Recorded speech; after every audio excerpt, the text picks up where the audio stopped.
Vincent Malloy is 7 years old. He's always polite and does what he's told. For a boy his age, he's considerate and nice. But he wants to be just like Vincent Price.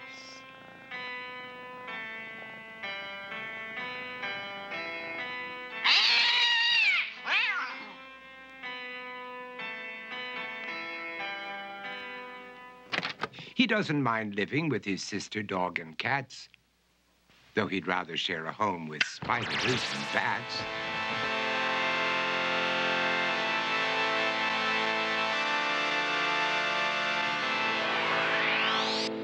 There he could reflect on the horrors he's invented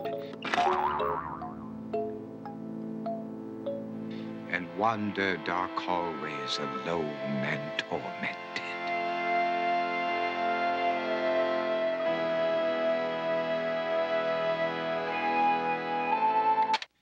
Vincent is nice when his aunt comes to see him, but imagines dipping her in wax for his wax museum.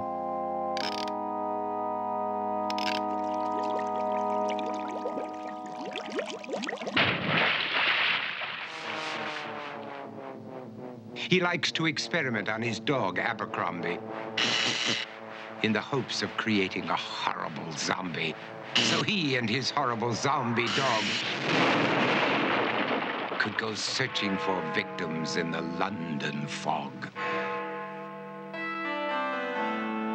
His thoughts, though, aren't only of ghoulish crime. He likes to paint and read to pass some of the time.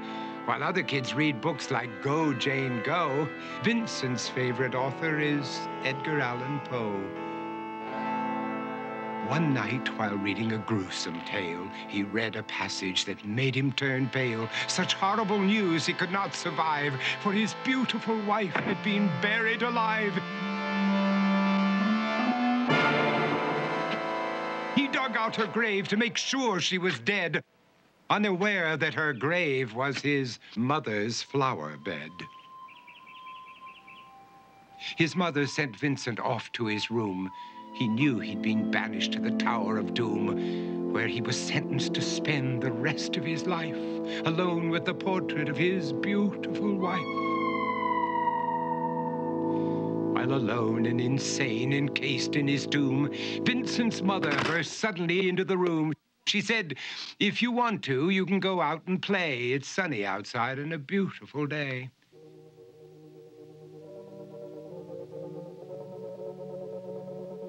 Vincent tried to talk, but he just couldn't speak. The years of isolation had made him quite weak. So he took out some paper and scrawled with a pen, "I am possessed by this house and can never leave it again." His mother said, "You're not possessed and you're not almost dead. These games that you play are all in your head. You're not Vincent Price, you're Vincent Malloy. You're not tormented or insane, you're just a young boy. You're 7 years old and you are my son. I want you to get outside and have some real fun." Her anger now spent, she walked out through the hall. And while Vincent backed slowly against the wall, the room started to sway, to shiver and creak. His horrid insanity had reached its peak.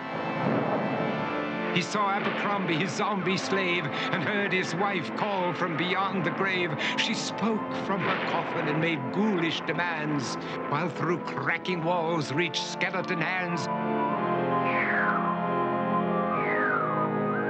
Every horror in his life that had crept through his dreams swept his mad laughter to terrified screams. To escape the madness, he reached for the door, but fell limp and lifeless down on the floor. His voice was soft and very slow as he quoted The Raven from Edgar Allan Poe. "And my soul from out that shadow that lies floating on the floor shall be lifted nevermore."